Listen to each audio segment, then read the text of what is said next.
Thank you, Vinny, for your beautiful introduction. I hope I do justice with all those names. And thanks, Dr. Tharoor, for your beautiful remark. And although it sounds like a political message, and no statement goes without any questions. So we'll have these conversations, throwing questions around. And I try to pinch myself whether it's a dream or reality, because just to have an interaction and discussion with you one-on-one is something that anyone would dream of. So thank you. Thanks for coming to Nagaland. And we welcome you to Nagaland, and we are really excited. And at the same time, there are some very non-negotiable questions that you have to answer at the same time, as much as you have propagated your message to the people of Nagaland. Nagas are very, hospitable people, and they are very warm, and they will just give you and serve you any kind of meal wherever you visit. So that's the beauty about the sentiments and the attitude of Nagas. However, ironically, they are also very, very rebellious for the things that they don't like and for the forces and the ideas that suppress them. So I hope and pray that you experience the former rather than the later tonight. Well, I've already been experiencing the warmth and the hospitality, so you tried the other one. So I think tonight we have too many things to talk about, and we can't just focus on one topic. So we'll talk anything and every topic that comes under the purview of India, at the same time under the purview of Dr. Shashi Tharoor's knowledge, and we would like to know and understand a lot about his views on many, many issues and many matters that are really concerned to all of us, and as a citizen of Nagaland and at the same time as a citizen of India. I think as a youngster, I'm really, really concerned with the coming of the power, BJP since 2014. Nagas are cornered, like you have just correctly mentioned, far away from Delhi. Even your state even Nagaland is so far away that people hardly know about the Nagas. But what is happening here, the funny thing that is happening here is that the rise of the right-wing extremism has really, really suppressed the Nagas from enjoying their meal, the beef which you mentioned. And even the rise of the left-wing extremism, I would say, the ban of dog meat. All the Nagas may not be eating, but that's a delicacy which many, many Nagas still really enjoy. So there are two forces that are really suppressing the sentiments and the rights and the freedom that Nagas used to enjoy. So what was the left-wing banning? I missed that. The ban of? There's a special delicacy regarding to the Naga people, which is dog meat. Oh, okay. Right. Yeah. So, the two extreme forces are really suppressing the Nagas in a way. So what matters is not about the food or what the Nagas consume. What matters is there are lots and lots of people who are unheard of. So what do you comment on that? No, I agree. Frankly, I think the whole logic of our democracy and what was enshrined in our constitution is precisely that people should be free to be themselves. If your culture involves you eating items that I may not, that's not my problem. In fact, Gandhiji, when he was asked before independence about how, as somebody who was vegetarian and who was a believer in ahimsa and non-violence to animals, how he could allow the Muslims to go ahead and sacrifice goats on Eid and eat meat and so on. He said very simply, I have my own beliefs and preferences which I apply in my life, but I have no right to impose my way of living on the other person. So the Muslims should be free to eat exactly what they want to eat. And that's my logic when it comes to the Nagas as well. Actually, I have a terrible confession to make in front of a Naga audience. I am vegetarian. But the truth is, I'm very happy to eat amongst people who are eating something else. That's their life. Ultimately, it's an intimate personal decision what you put into your own mouth. Why should a government sitting in Delhi, on the basis of what they imagine to be their moral code, tell you what you can and cannot do? So very simply, I'm totally very much in favor of the idea that we cannot iron out the heterogeneity of our culture and force everyone to be like our idea of the ideal. It has to be instead a system which says, I will be me and you will be you, I will respect you, you respect me, and that's the way in which we're going to live in this society. And where do we draw that line? Because like eating some stuffs, eating some food and some sort of food types affect or hurt the sentiment of other communities. And it's a big concern. Because when Nagas, or let's say the tribal from northeastern states, go to Delhi, they will cook some stinky foods, which the people of northeastern states love. But there would be hue and cry from the neighborhood. So as a politician, as a leader of this nation, where do we draw the line on what, the freedom of eating what you want to eat, at the same time respecting the sentiments of other people? No, I think you can respect, my respecting your sentiments means I don't force you to eat something you don't want to eat. Right. I can't tell you that if you're going to come to my home, you will only be served something that you don't eat. Just as when I go to a Naga home, I'm given vegetarian food because they don't want to give me meat that I will be unwilling to eat. By the same logic, we should do this. I remember writing an article which you can Google in The Week magazine a few years ago. There was a very interesting incident when the Iranian president was on an official visit to Paris. And at the official lunch, the French served the Iranian delegation their food, and because the Iranians don't drink alcohol, there was a fruit juice or something for them. But the French themselves had, as they usually do, wine with their meal. And the Iranians protested and walked out, saying this was an insult to Iran when wine was served at the table where they were eating. Now that, to my mind, is intolerance on the Iranians' part. No one is forcing them to drink that wine. You see what I'm saying? I got it. But how can, just as the French cannot oblige the Iranians to have wine, the Iranians cannot oblige the French not to have wine? That's the kind of principle that I believe. So just as I will not eat your dogs or your cows, I'm not going to tell you not to eat it because that's your culture. You're brought up enjoying that taste. By all means, go ahead and do it. Right. But we have seen, take your time. We have seen a number of cases, like you have correctly mentioned, where especially the Muslims, number of people were lynched on the road for possessing a piece of meat. And what concerns me as a youngster is, don't we have a constitution that can protect us from this kind of mistreatment based on what we eat and based on what you drink or how you want to behave without hurting anyone? But why can't our constitution protect us from this? First of all, I must tell you that I'm not a youngster, but I share your concern totally. You're right. And I think it's outrageous that under the Constitution of India, people are doing this kind of thing. The important thing is, you can't prevent people from behaving in an outrageous way, even committing murders and lynchings. But you can stop it by acting responsibly against it.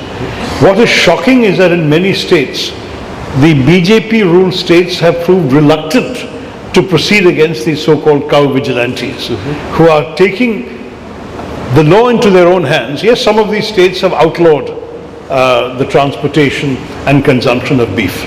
Some of the North Indian states and Central Indian states have passed such laws. My state hasn't, your state hasn't, but those states have. And therefore, technically, if somebody really has beef, they are in violation of the law. But the whole point about the rule of law is that if there is a law and somebody is breaking it, you can proceed against them according to the law. You can arrest them, you can prosecute them, you can charge them, whatever it may be.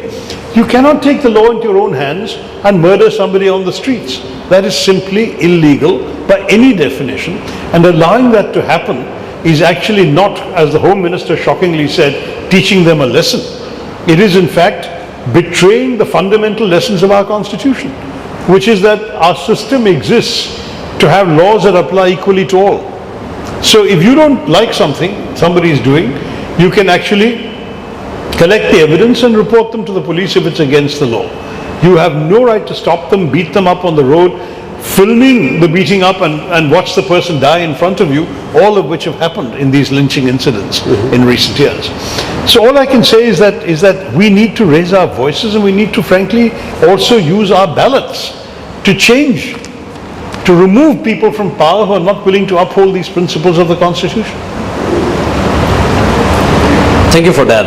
I think it really creates doubts in our mind on the system, because what we are supposed to do as per the social contract theory, the government is supposed to protect us and we are supposed to obey the Constitution. And when we have that mutual responsibility towards each other, there is order in the society. But regardless of the existence of this both, we can see that many citizens are not protected enough, that their safety and safeguard is not guaranteed. So that's something that is concerning to us. Right, but at the same time, I would agree that we shouldn't exaggerate how bad this is. I think that thanks to a vigilant media and NGOs and liberals, we know about pretty much all the major cases of lynching that have happened. And in a country of 1.4 billion people, if we know about a dozen such incidents in the last 8 years, that's bad, but it's not the end of the world. It means that other cases have not occurred. But by publicizing this, we have only gone half the distance. We now need to prosecute and punish those who've done this. But when you find in Gujarat that, forget a beef lynching, a woman who was raped, her child was murdered, and all these horrible things happened, the perpetrators are given, who are sentenced to life, are given bail in just less than 11 years of imprisonment, and are happily home and being celebrated by their friends in the ruling party. There's something deeply wrong with that. And I think that we have to find ways of ensuring that some of these things are never allowed to happen again, because they remain a major blot on our conscience. I'm referring to the Bilkis Banu case in the case of Gujarat. Right. But there are all these other cases, these cases of Pelu Khan, who was beaten to death practically for transporting cows. And what is more, he was not doing them for beef. He was a dairy farmer with a license to transport cows. But he had the misfortune of being a Muslim in the wrong place at the wrong time with cows in his truck, and he got beaten to death. Or that young man who went home to get married and was tied to a tree and beaten to his death until he said Jai Shri Ram, and even then he, poor fellow, died. I mean, these kinds of things are criminal acts. There is no excuse or justification. Everyone involved has to be given exemplary punishment by our judicial system, or the respect for the rule of law will disappear. Now, coming back to your party is such a grand old party of India, the Indian National Congress, and your party has ruled the country for, let's say, more than half a century. But since 2014 and until 2023, the party's performance has really gone down the drain. And what do you think, what do you attribute this failure or in the sinking of your party to? Because having ruled the country for such a long time, what has changed the party that your party is not able to rise up again, the Modi factor this time? Well, I wouldn't write it off just yet, but I would say that certainly a party that got used to being in power for a long time may have found it more difficult to cope with loss of power than a party which, say, has been elected once, loses election, and comes back still with the fire in the belly to win the next election. So it's possible. It's possible that there was, to some degree, a certain fatigue that had set in, and that's true. But on the other hand, the party, by its long experience in power, is able to offer the nation people with genuine experience in how to deliver results. If you look at all the transformations that have happened in India since the British left us in 1947, with a population that lived, 90% of the Indian population lived below the poverty line in 1947. And we had life expectancy in India of just 27. We had literacy rates of about 16%. Women in India had 8% literacy when the British left. So from there to where we have come, obviously the Congress Party takes a fair amount of credit for all the progress that was made over a long period of time. And then we can also look at the last 10 years of UPA rule, where you had the Rural Employment Guarantee Scheme named for Mahatma Gandhi, Manrega. You had the Right to Information Act, which has given every Indian citizen the right to find out what's being done with taxpayers' money. You've got a number of other similar things, the Food Security Act, the Right to Education Act, and so on. You've created a framework of rights which every Indian citizen enjoys.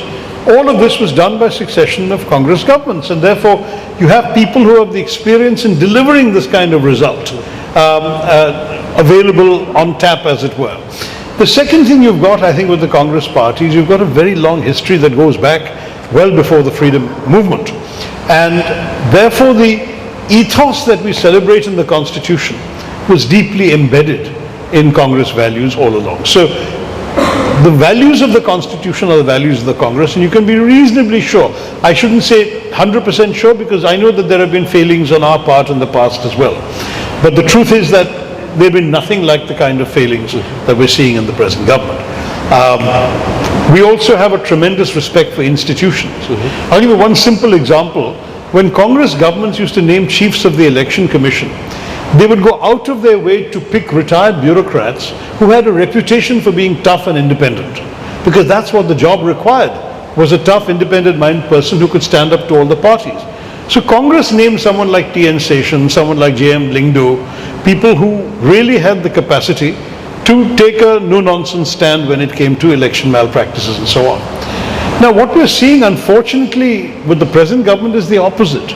That instead of strengthening the autonomous institutions of our democracy, what they are doing in many ways is hollowing out those institutions, not only by appointing people who are, by and large, in all these institutions, people who have got a track record of supporting whatever the BJP government wanted them to do, but on top of that, by diluting their true independence and autonomy and authority, so that everything from right to information to the Reserve Bank to the Election Commission to pretty much every autonomous institution in our country is that much less autonomous. And we're seeing the extreme examples of this with the blatant misuse of the ED, the CBI, the IT, the Revenue Intelligence, all of these things to prosecute or harass the political opponents of the government.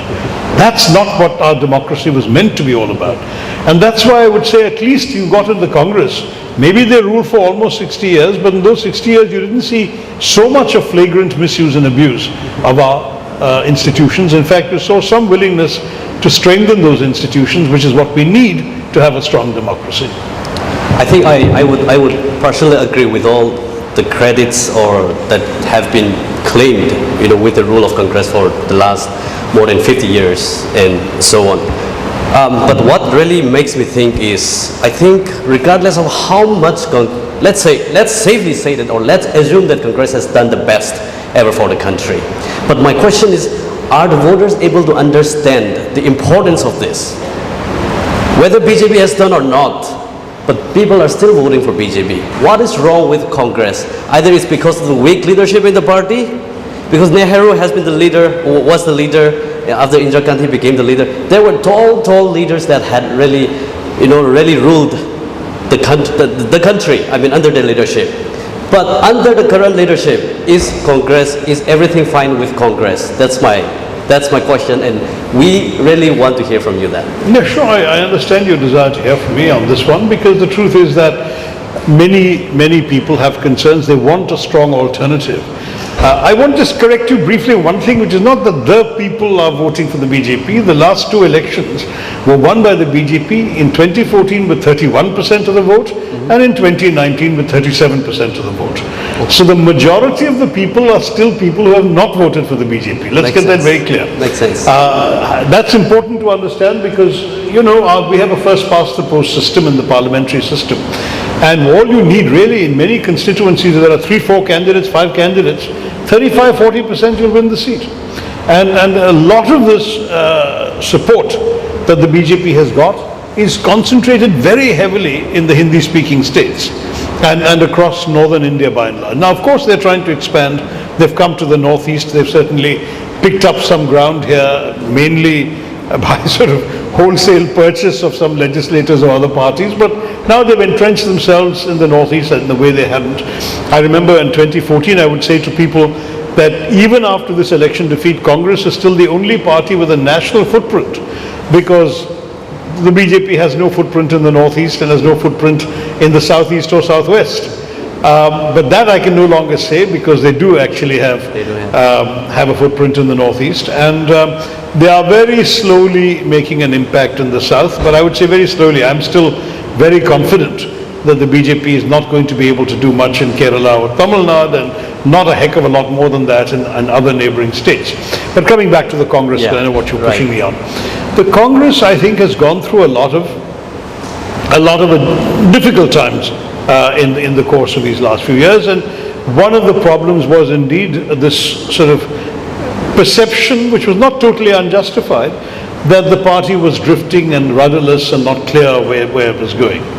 I would argue that has now ended with the Bharat Jodo Yatra, in which Rahul Gandhi not only has transformed his own image in a very, very impressive way, but has also been able to demonstrate the organizational capacity of the Congress Party to organize a 3,000-kilometer march from the tip of India and Kanyakumari to the snowy hills of Kashmir, and to do so without a single glitch, very smoothly, safely and efficiently. That itself is a tribute to the Congress Party's national strength and image and efficiency. And as a result of all of this, it has helped revive the spirit of the Congress worker. And the Congress workers I've seen after the yatra are really feeling a lot of self-belief and a lot of optimism about their ability to go to the voters and convey their message. I agree that it still has to be proven. And we have 1 year to get our act together and show that in 2024 we can deliver a much better result than in 19 and 14. I totally got your point. However, I still feel, and I still have a big doubt that there is the Bharat Jodo Yatra will ever convert anyone from that mission to a vote, because as a political party, what matters to you is the vote. So still, it's an unproven movement, unproven mission.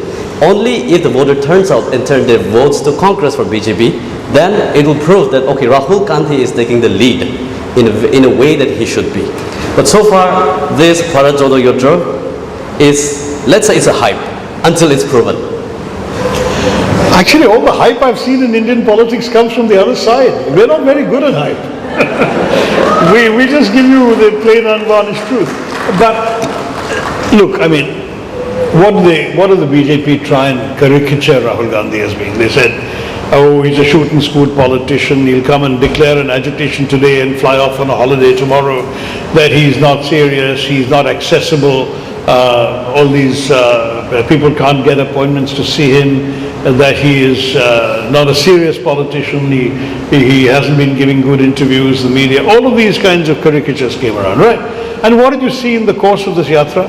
Number one, you can't call him shoot and scoot when he's marched 135 days and he stuck to his guns and stuck to it. There were no real holidays in between. There was just this complete solid commitment.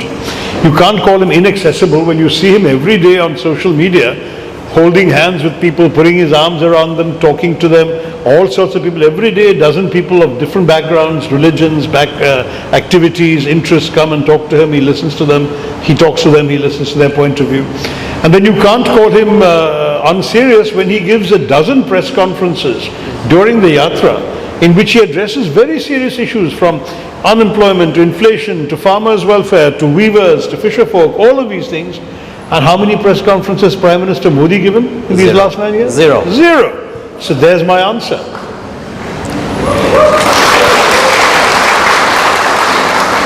But I still think that in the back of your mind, you can be thinking that you could have been the party, leader actually, which you had contested for.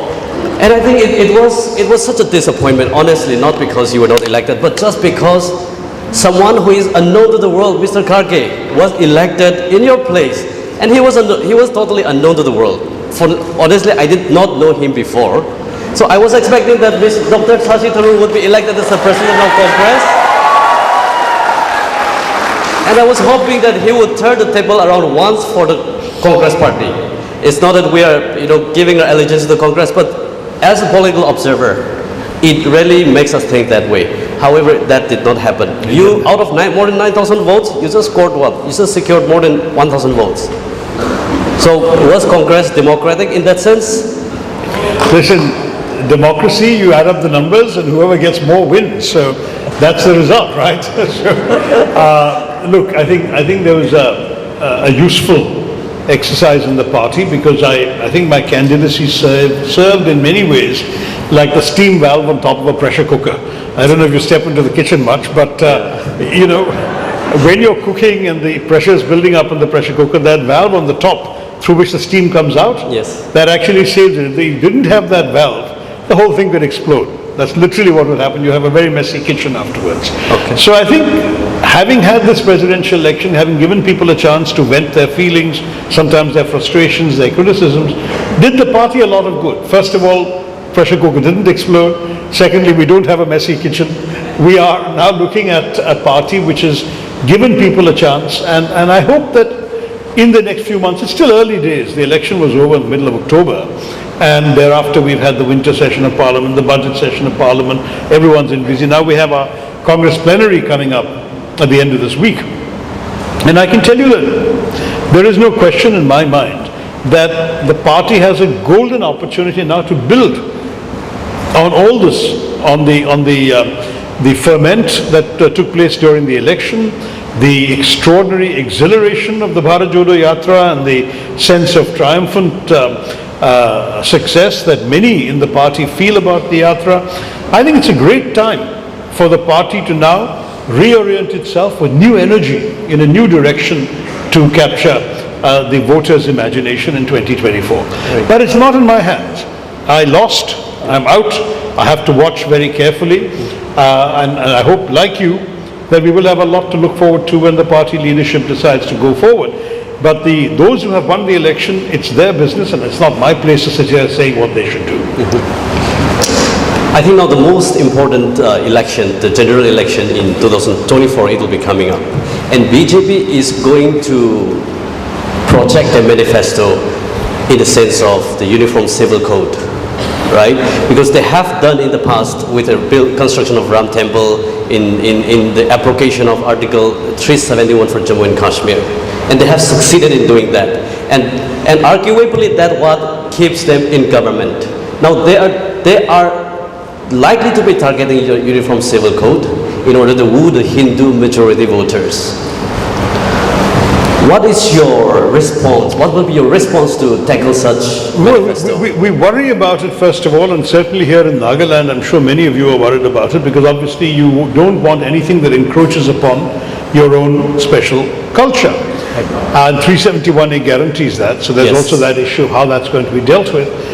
Part of the issue is that no one knows exactly what the Uniform Civil Code would consist of. My own guesswork is that they are not entirely sure themselves. There has been some talk in Uttarakhand that they're going to try and float a Uniform Civil Code. Uttarakhand has got very few minorities, and I don't think that it's more than gesture politics. But still it will be interesting to see what exactly the components of a Uniform Civil Code will be, what will be in, what will be out. Right. Remember that the personal laws of many communities only deal with marriage, inheritance and divorce. And of course, with tribal customs and culture, which is protected under the special section as well. So what are they planning to abolish? We don't know yet. Yes. See, the interesting thing about this whole business is we're discussing an issue in the abstract. In the abstract, I can also say, yes, a Uniform Civil Code is a desirable idea. But as Jawaharlal Nehru said, it's a desirable idea, but you have to take everyone along with it before you get it. You can't impose it on those who are unwilling. And that's the Congress Party's view. We're not against a Uniform Civil Code in principle. Most countries have a Uniform Civil Code. But how does it work in practice depends on the fine point of the details, which no one has seen. So I think what we have to look at very carefully is what they unleash on us. I warned before the 2019 election in what became a very notorious statement, though I hadn't intended it to be, it was an obvious statement. I said, if you vote for the BJP, you will get a Hindu Pakistan. By which I meant a Hindu version or a Hindutva version of what Pakistan has become, which is an intolerant state in which the Islamic majority essentially makes life impossible for everybody else. Now what you're seeing immediately after the 2019 victory was the criminalization of triple talaq, which is a civil offense already declared illegal by the Supreme Court, but they passed a law to rub it in the noses of Muslims. And I said in Parliament, this is not a law for the protection of Muslim women, it's a law for the punishment of Muslim men. If the crime is that you are abandoning your wife without taking responsibility for her welfare, are Muslims the only ones who have done this? But they're the only ones who attract criminal punishment for abandoning their wives without taking responsibility. Any other faith, it's only a civil offense. Second, they came up with UAPA. UAPA was a law that already existed, but they amended it to ensure that they could charge anyone as a suspected terrorist. Yes. They could then lock him up for indefinite periods of time without charge and without bail. And guess so far who all they've arrested under that? Only Muslims. Another shocking development. The Special Marriages Act and get a civil registration, in which case her rights as somebody married comes from the civil law. And as long as you have that right to opt out, which you do in India today, I don't see what the problem is. If anyone in our country can choose to have their life, let's say a Naga in Nagaland is subject to 371A and the practices here. But if you're in Delhi tomorrow and you want to marry a non-Naga, your marriage will almost certainly take place under other provisions of law, and you will be governed by whatever provisions of law you get married under in Delhi.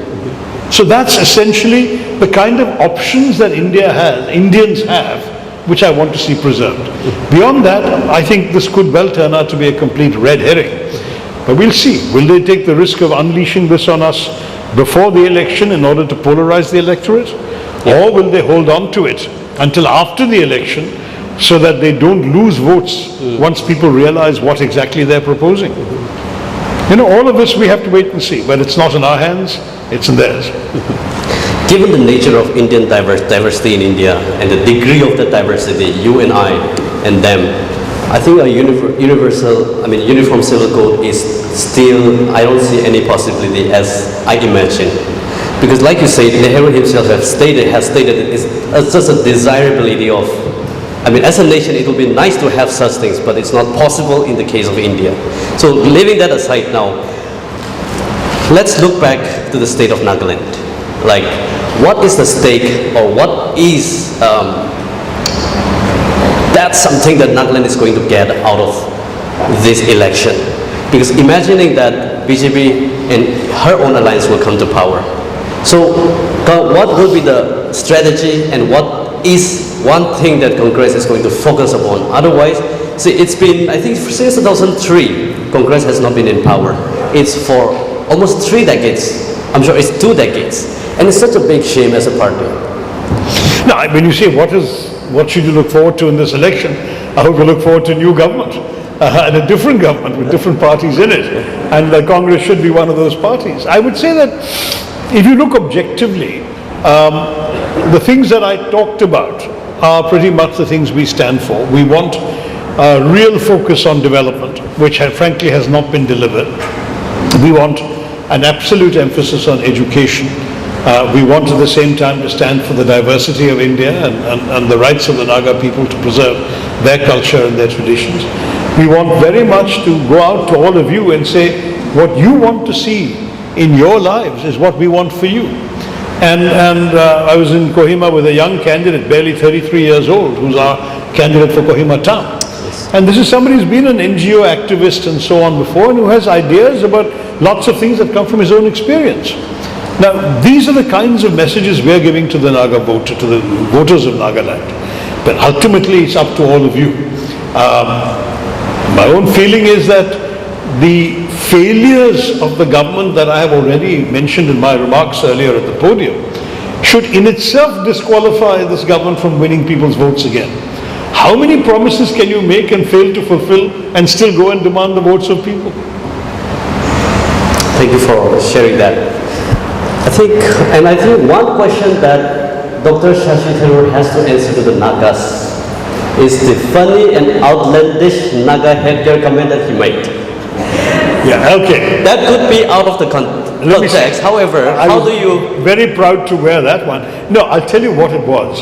It was a political point because Mr. Modi had, at that point, up to that point, right, he had worn every conceivable kind of headgear wherever he'd gone in the country. And he had just been to Nagaland in the previous month and worn quite something extraordinary with a couple of dead birds stuck in the head, and also it was an amazing headgear. So I used the word outlandish without intending as an insult. I said he's willing to wear all that, but he never wears a Muslim skull cap, ever. Up to that point anyway. I gather he has since done so once in some Arab country. But otherwise, there are actually videos that his party circulated of some Muslims receiving him somewhere and giving him a cap to wear and him turning them away, saying, I don't want it. So I said, what is the message of bias that our Prime Minister is sending against one community in our country? That was the point I was making. It was a serious point about not discriminating against one. So I said, here is the Prime Minister, and I think we had 16 photographs in that tweet of him wearing all sorts of caps and turbans and everything else, and this, I said, the Prime Minister has worn everything from caps and turbans to the most outlandish headgear, but he refuses to wear a Muslim skull cap. It was a political point I was making. In the process, I upset those who realized that the outlandish headgear I was referring to was a Naga cap. So let me take this opportunity to apologize to all of you. The point is still accurate, but I mean no disrespect, and I'm going to wear that cap with great pride. Thank you for giving it to me. I think our leaders in the politics should learn how to apologize, because it's a very, very rare character. It's a very, very rare to see things in the form of apology from a Well, I've become notorious for demanding that the British apologize. So let me set the example. Thanks for bringing that topic in. I think, see, now let's try to understand this. You demand an apology from the British for all its activities that they have done, they have trained, whatever. I think you will be the right person to describe what British has done to India. But if you look at the Nagas, let's say before you join politics, or before the Naga ceasefire in 1997, the Indian army had raped thousands and hundreds of Naga women.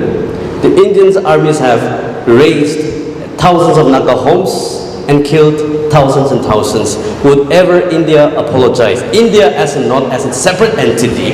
However, would the government of India ever apologize to the Nagas for all this treatment? Well, I hope that some of those figures are exaggerated. I hope, because I don't know. All I can say, if they're not, even if only 1% of what he said is true, I would apologize on behalf of the Indian people. I don't think any of us wants our army to misbehave. We know that they have come out to maintain a law and order situation where there was an insurgency going on. That does not justify demolition of homes, it does not justify rape of women, it does not justify anything other than the protection of the people, which is why the army is here. So I would say, without any hesitation, that if any atrocity, any human rights violation, any wrongdoing has been committed, if I were in government today, but even if I'm not in government, I say to you as a private citizen of India, I apologize. I think it's wrong. And we should really show our apology and contrition. First of all, let's get a solution, get it done, and let's then convey in every significant way possible that we want to make up for what's been done wrong. I think it's very sweet to hear from you, vouching and rooting for Naga solutions. However, the fact tells us, and the past recent history tells us that it was Congress government who started this peace negotiation since 1997, and until 2014, there was no any concrete outcome. So how do we trust the Congress government that they would deliver the Nagas some viable solution? I think in all fairness, it takes two hands to clap. And you know perfectly well the level of intransigence that the Congress party encountered from some of the older, well-established insurgency leaders when they started these talks. It took a while. And even then, as you know, one faction agreed and the other faction did not, and so on. There were some real issues. I would say that when the Prime Minister announced in 2015, as it turned out prematurely or unjustifiably, that there was a Naga Accord, we were amongst those who applauded, because we all want peace in Nagaland. We don't want to see this going down the tubes. But despite the fact that so much of groundwork was done, the government was not able to deliver a lasting solution. That shows you how intractable some of these negotiations were. My own view is this should be given urgent priority. If some of the people who've been negotiating on behalf of the government are not the right people, then find new people, but get back to the negotiating table and find a solution. Because I think, as I said, the Naga people deserve normalcy. You all deserve to lead a better life, and a life without this overhanging shadow over your heads, so we can focus on what every Indian wants, which is a better life for themselves and for their children. And one question, should Nagas be afraid or concerned about the possibility of abrogation of Article 371A in the future, like as it was done actually for Jammu and Kashmir? Look, I do worry. When 370 happened, I spoke for the Congress party in the Lok Sabha, And one of the things I pointed out is the very dangerous precedent it sets. Because the Constitution requires that you cannot abrogate these provisions without the consent of the state concerned. It was always assumed in a democracy that that consent is given by the elected representatives of the people. But what did the BJP government do in Kashmir? They declared president's rule, dismissed the government and dissolved the assembly. And then they turned to the governor, whom they themselves had appointed, and said, do you agree? What do you think he's going to say? They're his bosses, they've appointed him. He said, yes, of course, I agree. And then they said, see, the representative of Kashmir has agreed, the governor speaks for the assembly because there is no assembly. Now that's a terrible precedent. You can do that to any state in India.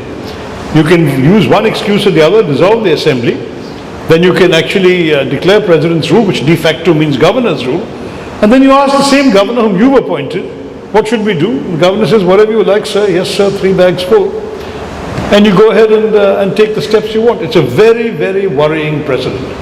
Now, of course, the BJP assured us in the parliament debate that they don't see this as a precedent. It's a special case, one time, this, that. They even promised that Jammu and Kashmir statehood would be restored before too long. All of that, nothing has happened since then to restore it. But the worry we have is that if you look at their ideology, which is this, one nation, one language, one religion, one leader, one culture, one everything, then you're looking at a situation where, unfortunately, all these special provisions could, in theory, be vulnerable. Now, they have not said they're going to abolish it. We have said we worry that they could, out of consistency with their ideology, they might do it. But let me turn around and say that if they tried, we would be part of the objection, the resistance, strengthen our voice both in the state assembly and in the national parliament, and we will speak for the rights of those people of Nagaland to have their special provisions protected. I mean, personally, thank you for such a statement. Now, related to that, can I relate, why is it so easy to amend or just to abrogate easily by a government? Like you have described some time ago, not today, but in the past, that you prefer a presidential form of government, which makes the government function like an autocratic dictatorial in that nature. So, do you think our parliamentary system is losing its value, or it's like... Yeah, I think at the moment what we're seeing is the worst of both worlds. We have a parliamentary system being run presidentially. So you have a very strong one-man rule, and at the same time, Parliament has no independent capacity to hold the government accountable because they just serve as a rubber stamp. You see, the perversity of the parliamentary system is that instead of the classic separation of powers, legislature, executive and judiciary, you have a situation where you're electing the legislature in order to form the executive. Right? So you elect MPs because you want to see, you elect a BJP MP because you want to see Mr. Modi as Prime Minister. Yeah. Which is a very peculiar logic. Right. Because once Mr. Modi is then elected by the majority in Parliament, that becomes a captive majority for him. No BJP MP has the freedom to disagree with his Prime Minister. Whatever law comes from the cabinet is passed automatically by the BJP. All our parliamentary debates and discussions and arguments are de facto wasted because the government does what it wants and it has a majority to do it. The reason I advocated a presidential system is the presidential system separates the three completely. The president doesn't depend upon a majority in the legislature, but equally the legislature does not depend on the president. So you actually have legislators who are able to hold the president accountable for whatever decisions he makes. He may have to form different coalitions with different parties on different bills, on different laws that he wants to pass. So that could be, a very different change. And finally,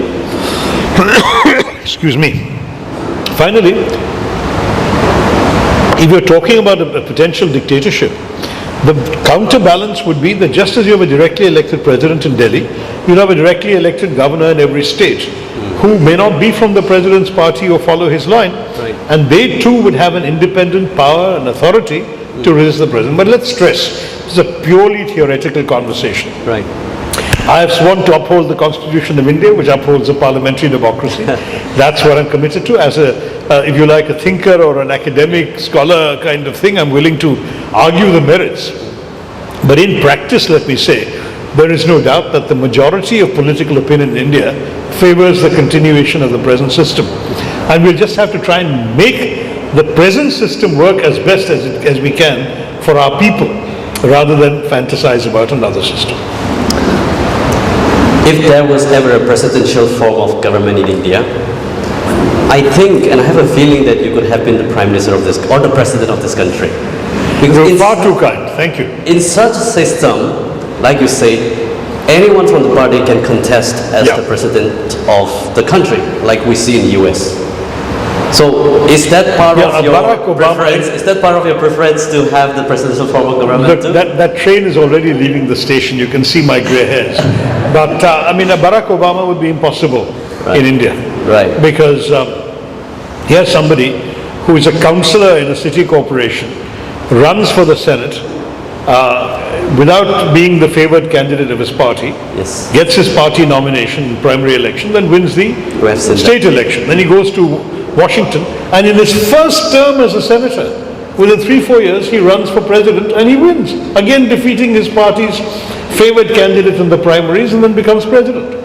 Now that kind of system is only possible where an individual of charisma, ability, all of those things, can appeal to voters above the party machinery. In a parliamentary system, everything depends on the party machinery. Tomorrow the party can choose not to give me a ticket, for example. Yeah. Even if I did get a ticket, I would have to have the party wanting to put me forward as their leader. But in our system, we already have leaders in our party. There is no vacancy there. So when you think about it, the American system, the presidential system, is very different from our system.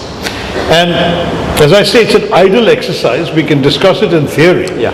But for me, I have to work within the system we're in. And in the system we're in, my job is to be Member of Parliament for Thiruvananthapuram, which I've been for 3 terms. Yeah. I'm chairing a parliamentary committee, which I've enjoyed doing, because as an opposition MP, we still have a system where some committees are chaired by opposition MPs.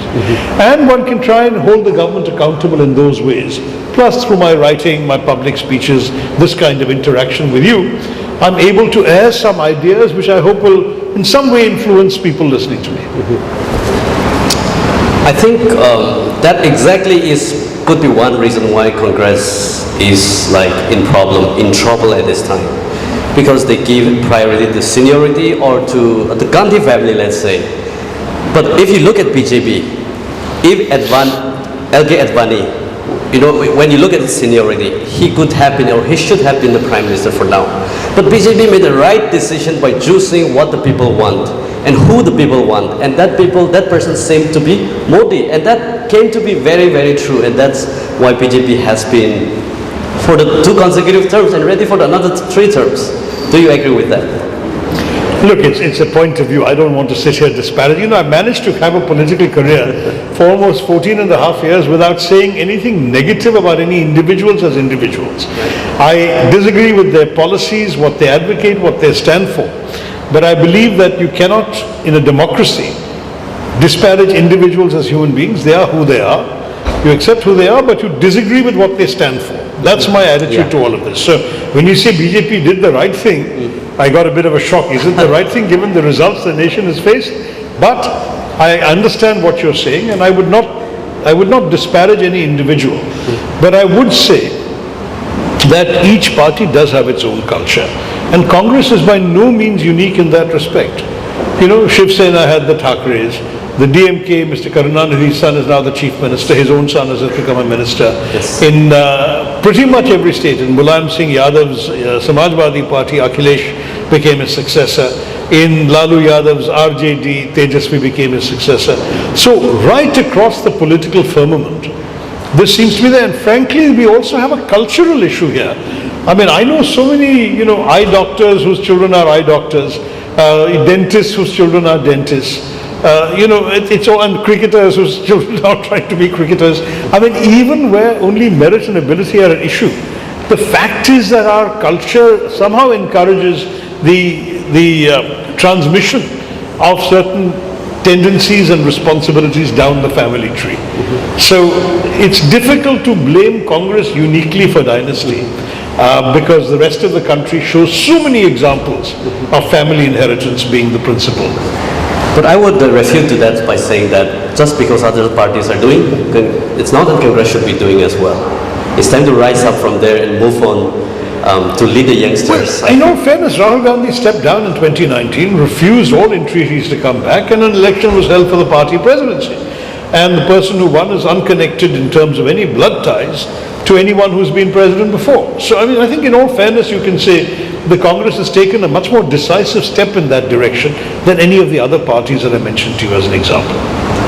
That's politically correct, Dr. Tharoor. Well, one has to be politically correct sometimes. What do you expect me to sit here and say? Thanks for your honesty anyway. Implicitly, Tharoor. You want to call your show politically incorrect, is it? I think we have taken a lot of time, and before we just jump into the Q&A hour from the audience, I think we will conclude our conversation with few personal questions. And the first is, how many foreign languages can you speak? Well, my French is reasonably good, though increasingly after I returned to India, the only person I can speak it with is the French ambassador.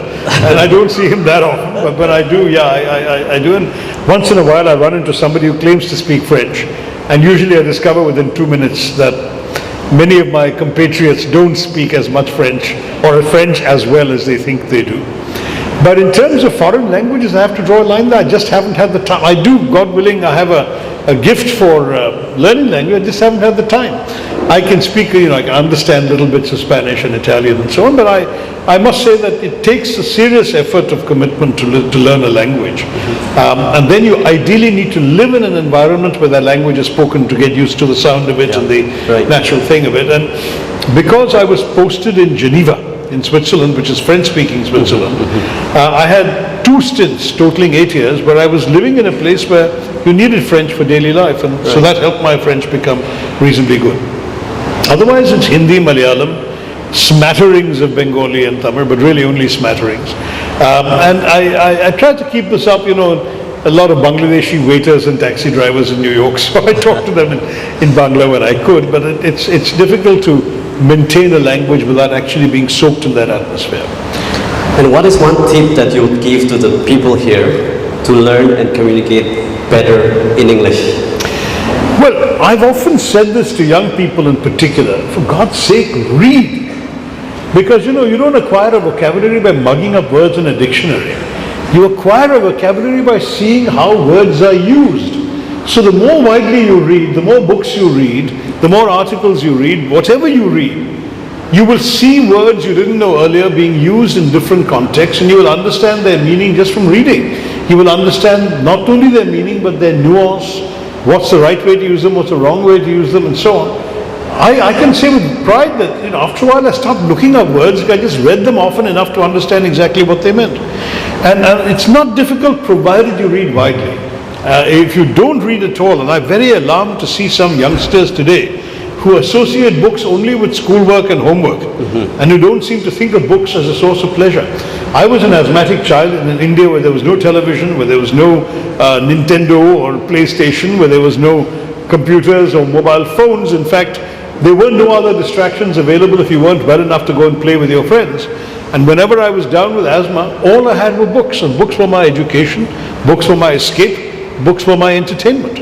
And that therefore became an unending source of pleasure, and I hope you can try and impart some of that value to others, because by reading you will certainly improve your vocabulary in English or any other language you want to read it, and you will certainly be able to make much more of an impact that way. Thank you. And what is one that English word, the latest that you know, you want us to know? Read is my favorite English word. Read. Okay, and I think I read about you a little bit on how you function with your, co-workers and parliamentarians, and someone commented that he has never seen Dr. Shashi Tharoor getting angry. Is that real? Is that true? Yeah, because honestly, anger doesn't resolve anything. It always makes the situation worse. Right. And it usually does you harm.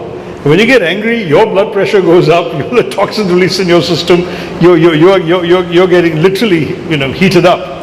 And to what end? It doesn't help you solve a problem. So I've learned from seeing some very serious people, someone like a Kofi Annan, who was my boss as Secretary General of the United Nations, who almost was like an Indian yogi. He was so anchored in himself that neither pleasure nor pleasure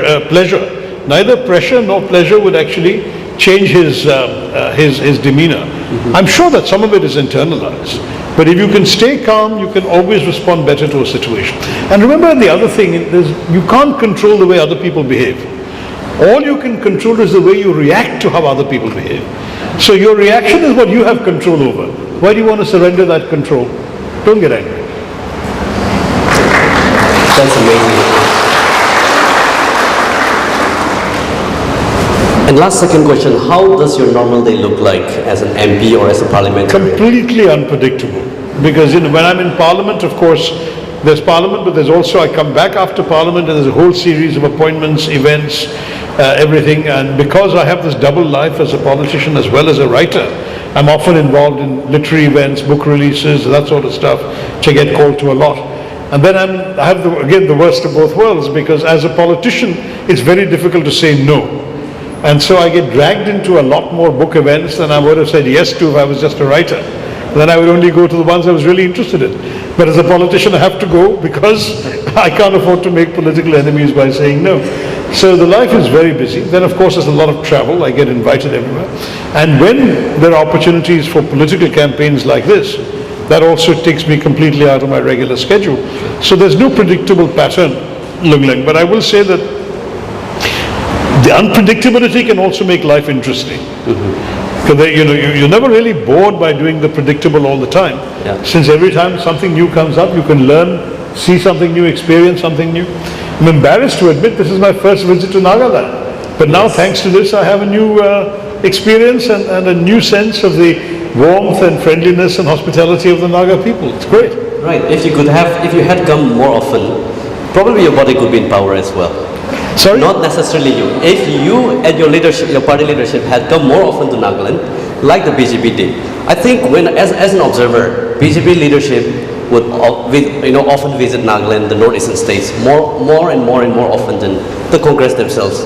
Sure, I think it's a very good point. I mean, I think the party should make sure that it gives the state the attention it deserves. Right. So.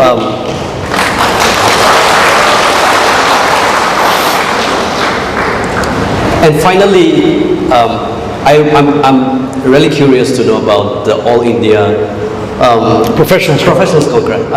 If you can just brief us a little bit of what is. It's an organization I'm proud to have suggested to the party leadership way back in 2009, as it happens. But at that time, there was not much traction for the idea.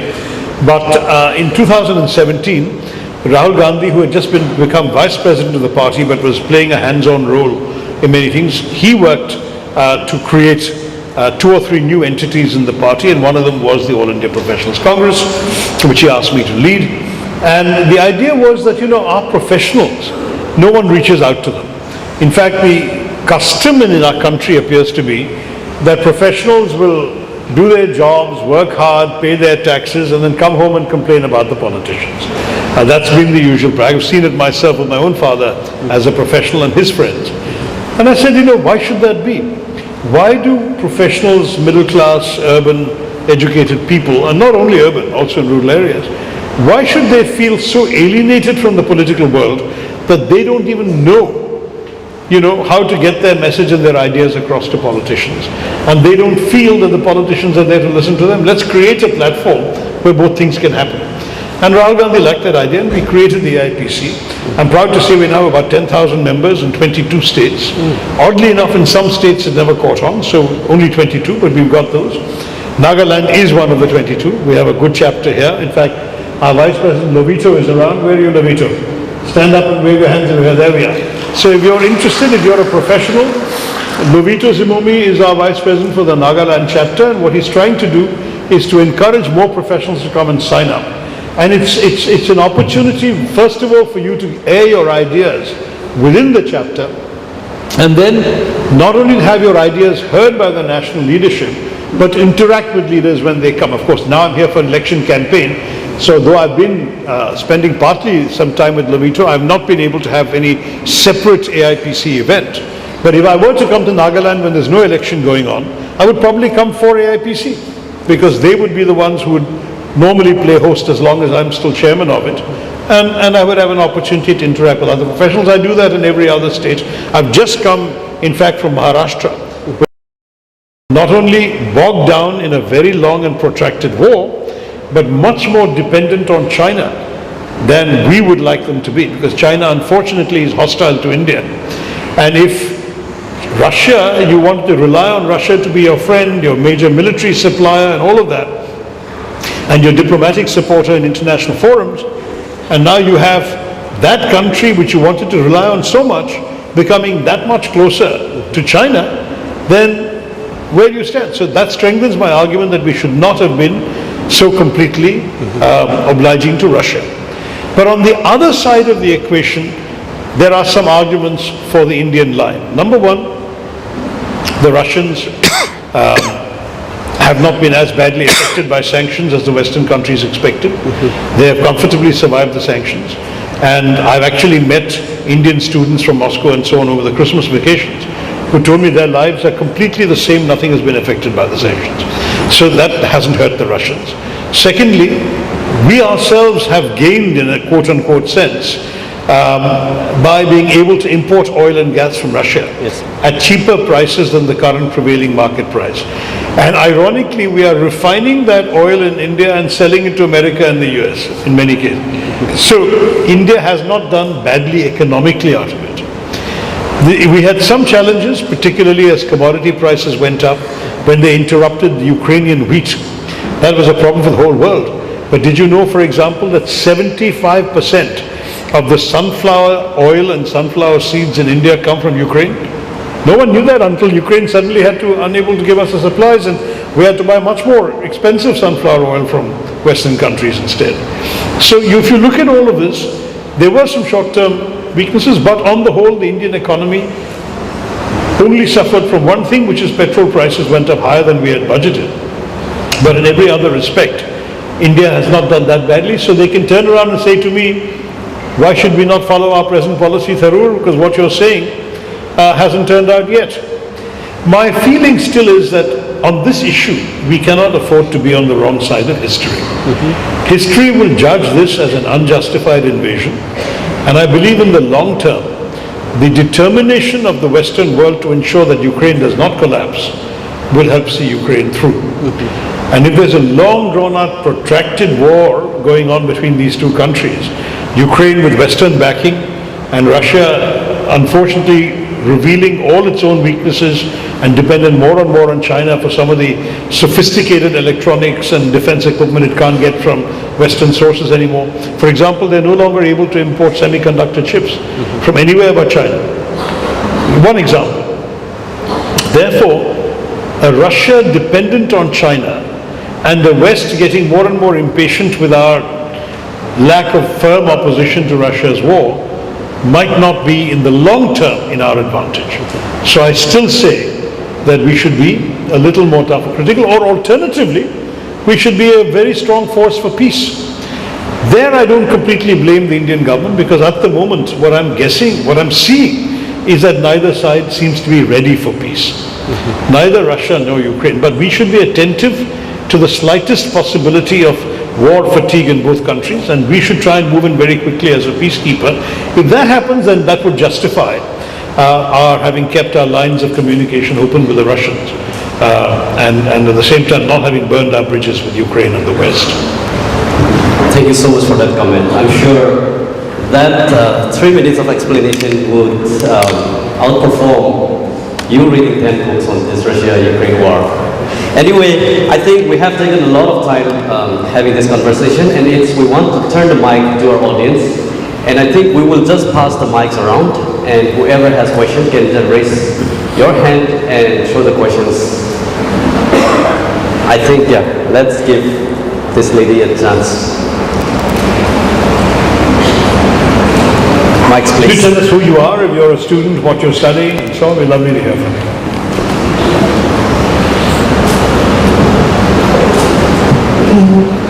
Hello. Good evening, sir. Good evening. 25 years of my existence, this is my first time hearing a politician speak, and sir, you definitely set the bar so high. I am so definitely blessed to be able to be here on this show, and thank you so much, Sir Lunglen, for making this show free. Thank you.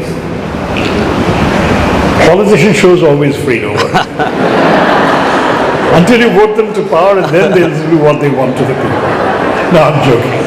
Okay, sir, it's not actually a question, it's part of a concern actually. Yeah. And I would like to throw my concern on racism, which was not covered in this interview, which rules during pandemic. That is, we the Northeastern, we definitely do not look like the mainlanders. We have different features, and because of that, during the corona, we could see that our people were facing lots of racism, and till today we do face that.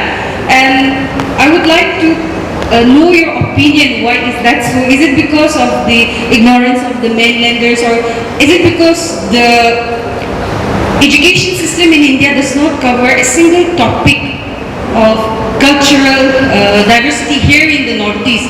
In the year 2021, we the students of Nagaland University, Lumami, we did a Twitter storm where we hashtag NCERT to include the syllabus that covers the Northeast, but unfortunately, I don't think there has been any steps taken. I tweeted in support of that. Thank you so much, sir. So my question is, what are your opinions on this? Thank you. Thank you. I've actually mentioned this and spoken about it, and I've written it in 2 or 3 articles which you can find, that I'm not trying to understand the bad behavior, but there is no doubt that what our northeastern citizens experience, particularly in Delhi and other urban environments in India, was very similar to what happened in a number of countries around the world. I'm not excusing it. It was wrong and unjustified, but we've had examples at that very time, in the same time that Nagas and other Northeasterners were going through such experiences, of Chinese Australians being shouted at in supermarkets in Australia because China was blamed for starting the pandemic. In fact, a lot of this happened in the first couple of months, so first few months of 2020, because it was seen as a pandemic that originated in China because of the Chinese habits in this so-called wet market of eating pangolins and so on. So there was a sense that it's all the Chinese people's fault, and anyone who looked remotely Chinese suddenly got blamed by it. It happened in Australia, happened in America, happened in sadly in India, and you're not Chinese to begin with, so you're quite right. It shows the lack of education, that so many people in India don't have a sense of appreciation of what it's all about. I remember making a similar comment earlier than the pandemic when the movie Mary Kom came out, and instead of a Northeastern actress, we had Priyanka Chopra playing that part. And there's something sad about pandering to the ignorance of people, in this case of the mainland Hindi cinema watching audience, when we could actually gain so much more by exposing Indians to the reality of our lives here.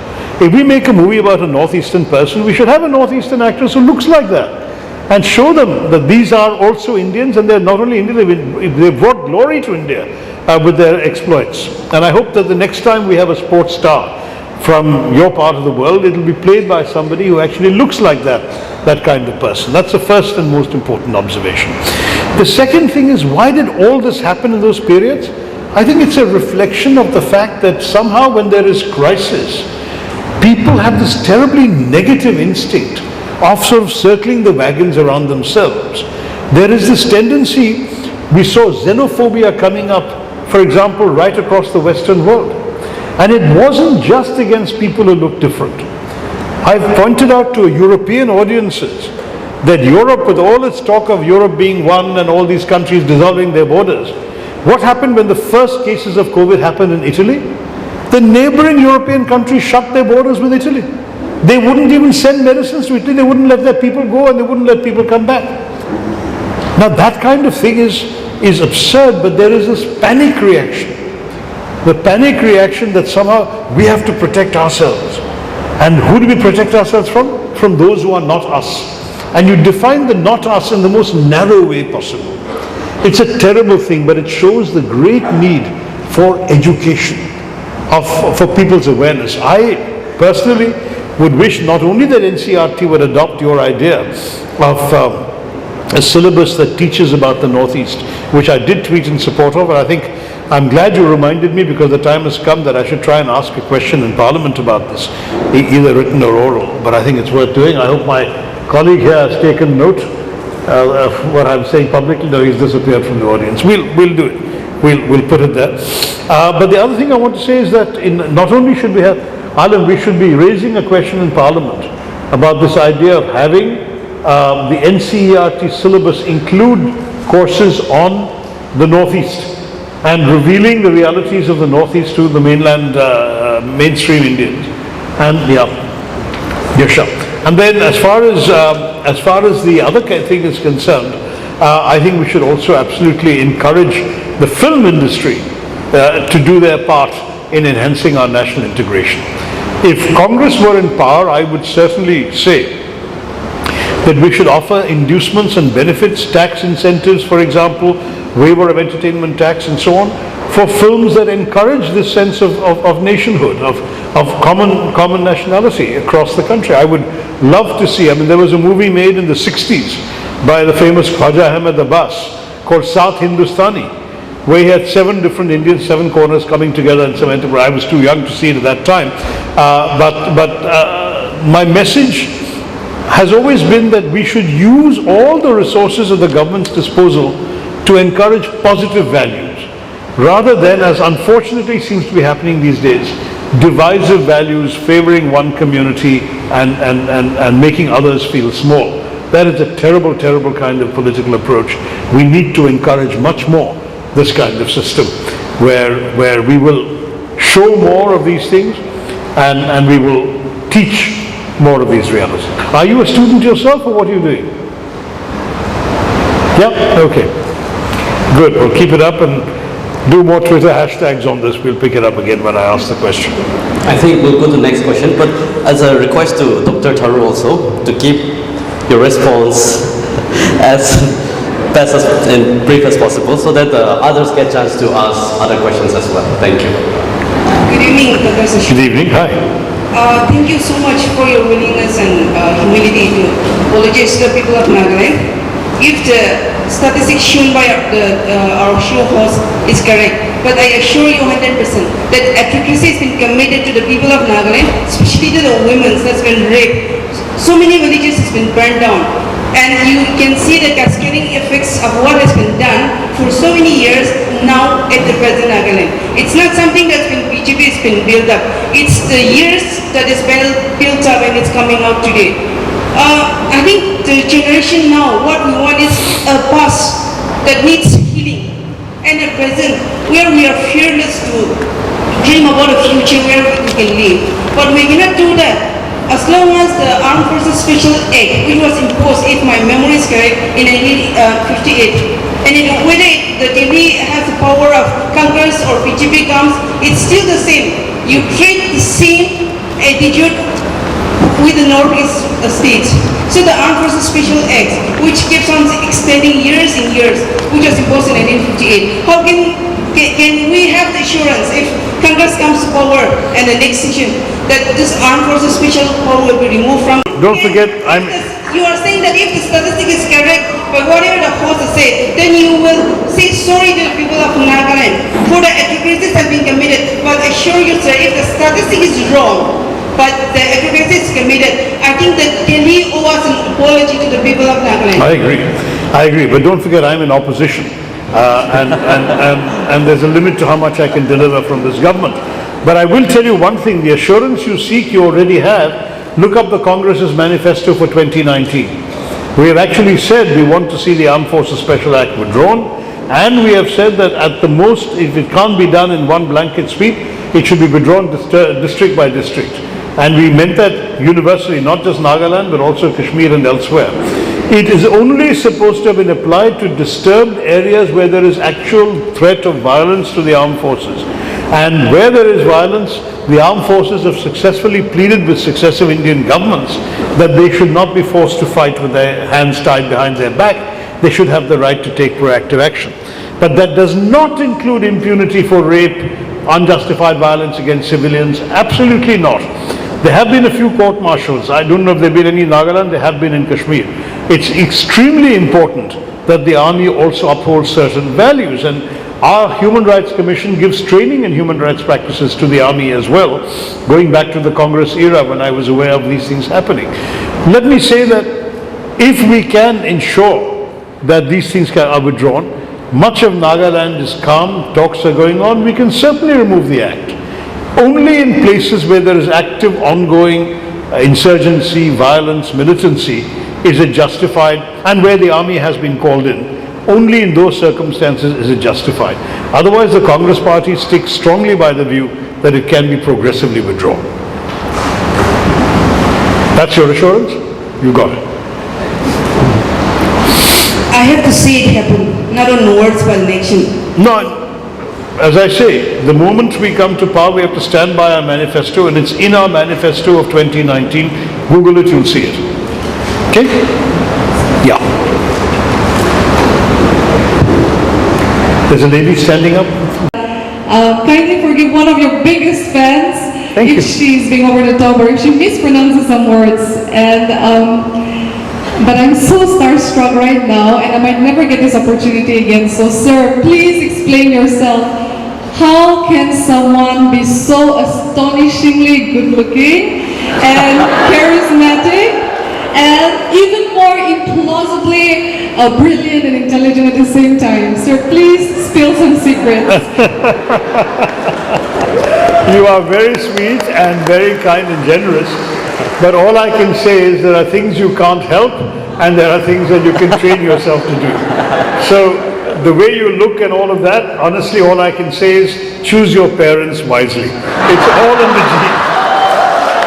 Thank you, sir. It's all in the genes. But everything else, you should work at it. I mean, I must say that you know, reading, as I explained earlier, became a habit in childhood. I've kept it up, and therefore I've read a lot, so I think I know a lot because I've retained a lot of what I've read. I am proud to say that that it wasn't always easy speaking fluently before a bunch of strangers, but speaking before an audience. But once you've done it often enough, you develop the confidence, and particularly when you know that your ideas are clear and it's a question of expressing them before people, then that's something you get to do, but you have to practice it by doing it. There's no foolproof thing, and you can't sit at home and practice in front of a mirror. You have to go out in front of a real audience and talk to real people and see how they react, and sometimes it works, sometimes it doesn't work, and then you have to go ahead and come back with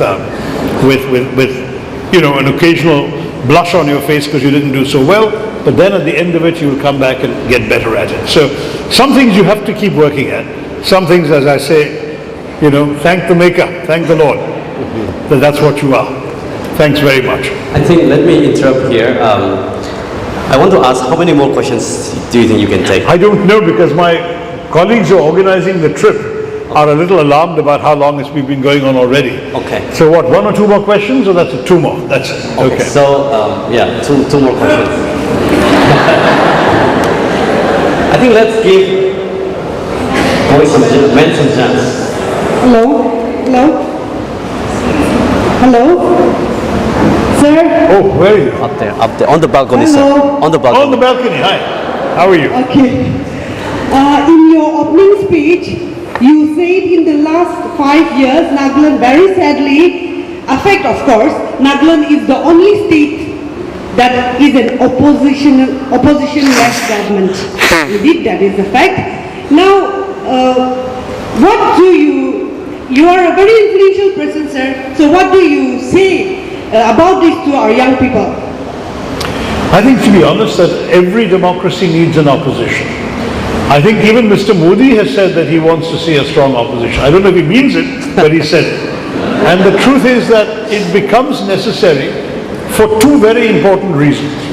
First, especially in our parliamentary system where you can form the government with 37% of the vote, no government truly represents all the points of view in the country or in the state. And therefore you need an opposition to express those points of view and those interests that the government does not embody. And the second reason is somebody has to hold the government accountable. Somebody has to speak truth to power in the halls of power. somebody has to challenge, record their opposition. Even if you are only one or two people, you have to at least vote against an unjust or tyrannical decision or law. You should use the mechanisms available to you by questioning the government and so on. Imagine we have legislative committees, parliamentary committees in Parliament, assembly committees in the Assembly. But a committee is supposed to go in detail into a proposed law or a proposed policy, question the officials. But if there's nobody from the opposition, the government gets a free pass, they do what they like. In effect, if you don't have an opposition, you're converting your democracy into a dictatorship for the duration of that period. That's terrible. And therefore, it's extremely important for the people of Nagaland, even if you want to see a majority government of somebody you like, at least let there be people representing the voices that disagree with you. Because after all, you could be wrong, and they could be wrong. And you need someone to hold their feet to the fire when that happens. Okay? Hello, sir. Yeah. Okay. I'm sorry.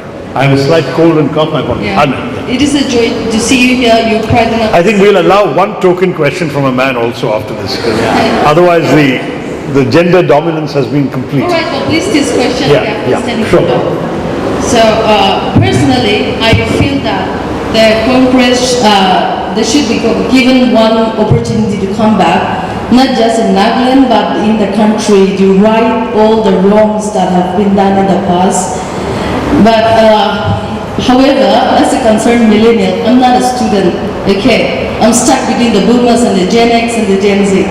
But as a very concerned millennial, I see that the Congress Party have not been putting that much effort that should have been good.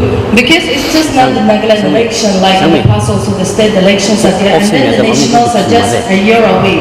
So I think like everybody should come out of the bed and should work more harder, should put in more effort if they want to come, because like not just me, but a lot of us resonates with your ideologies, with the ideologies of the Congress government, and we really want to step both of our foot in the party, but then one of our foot is out because we cannot see that strong conviction and like a very strong effort being put in. So what would you say to that?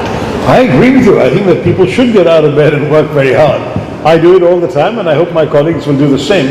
But I'd also encourage some of you who are obviously concerned citizens, thoughtful citizens, interested in these issues, to get up and get involved yourself. I mean, I mentioned the All India Professionals Congress, for example. Anyone who wants to join AIPC or simply find out more about it can talk to absolutely to Presto, to Lovita, to Alim Javeri, the young guy in a black shirt standing there. Stand up, Alim. So he's also there. He's come with me from Delhi. Talk to any of them you can find, and for God's sake, get involved yourself, let your ideas be heard, and you can help ginger up the others to do more. I think it's extremely important that we keep the conversation going, and it's not always possible for me to come physically, but you can see what I'm writing on my website, shashitharoor.in. You can see, listen to my speeches on YouTube, www.youtube.com/Shashi Tharoor. You can see my speeches from all over the country. There are many ways you can hear what my ideas are, even if I'm not physically in Nagaland at that time. And I would urge all of you personally to engage, because a democracy is only as good as the citizens in it. And the democracy will be strengthened if the citizens demand their rights, get involved, try and hold those in power accountable. The election is over on 27th. But you have to live with the results for the next 5 years. And during that period, you're not going to sit back and say, well, they won the election, nothing I can do. You've got to be, the real strength of a democracy is what happens between elections. How you can hold people accountable. Keep public engagement going. And that's where people like you, when you ask that question, the answer lies in yourselves as well. Thank you very much. Good evening, Dr. Tharoor. Okay. One of the men, he got the mic, sorry. Yeah. My name is Benito. Well, the first one was given his name. None of these ladies were willing to give their names. Dr. Shashi Tharoor, many nowadays can make the mistake of thinking that I am related with the Italian dictator. Well, I am 100% a Seminaga with a Seminaga name, I had no relationship with the dictator. Suminaga. Far from it. I am a vocal critic of everything and anything that is dictatorial. Okay. Now, I'm not trying to sound politically correct, but I can reiterate that almost the vast majority of the people in Nagaland rooted for Shashi Tharoor to become the president of the INC. Thank you. Well, that did not happen. It didn't happen. I definitely believe, and I want to believe that it is for the greater good. Thank you, Dr. Shashi Tharoor, for standing tall against all odds Thank you. and making the free-thinking people of Nagaland the reason to believe in hope. Now, I have a very simple question for Dr. Shashi Tharoor. But as a backdrop, I have to say that in Nagaland, just as it is in Delhi, we do have a lot of problems. And people actually desperately are grasping, are searching for a reason to believe.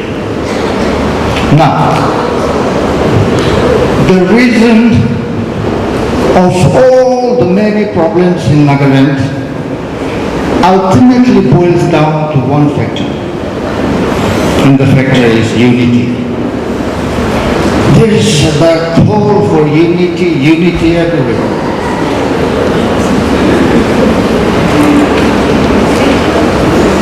Unity. And what do we have here now? Unity has been so overused.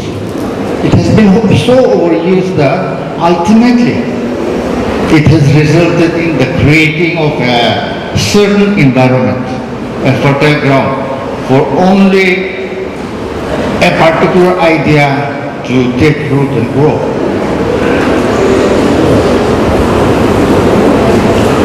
I'm sorry to interrupt you, but if you can just directly ask the question, it seems he has to rush out. No, actually, I have to give this backdrop because unless I give this backdrop, he won't be able to answer the question. And therefore, unity in Nagaland, you see, the definition of unity in the dictionary has been completely altered in the context of Nagaland. And as I have said, unity has succeeded only in resulting in creating an environment where only a particular agenda grows. In such an environment, how do free-thinking people of Nagaland survive? The space is shrinking. I agree. And therefore, going forward, I want to ask from Dr. Shashi Tharoor, what has the Congress in mind about this? I don't think there is. About this abnormal situation in Nagaland, where free-thinking people are neither here nor there, between the devil and the deep sea, like a drowning man watching a thrust. Thank you very much, Benito. I must say, you've lived up to your namesake, Benito Mussolini, who gave very long speeches.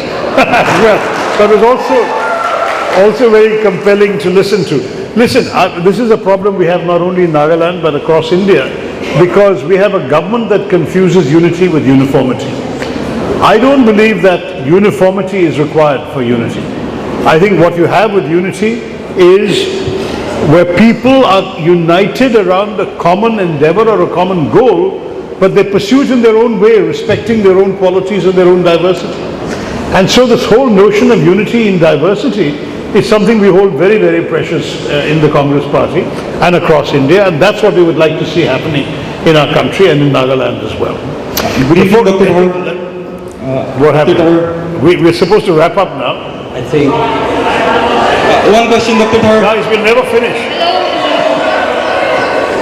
One question, Dr. Tharoor. One question. I'm very sorry because he has to go.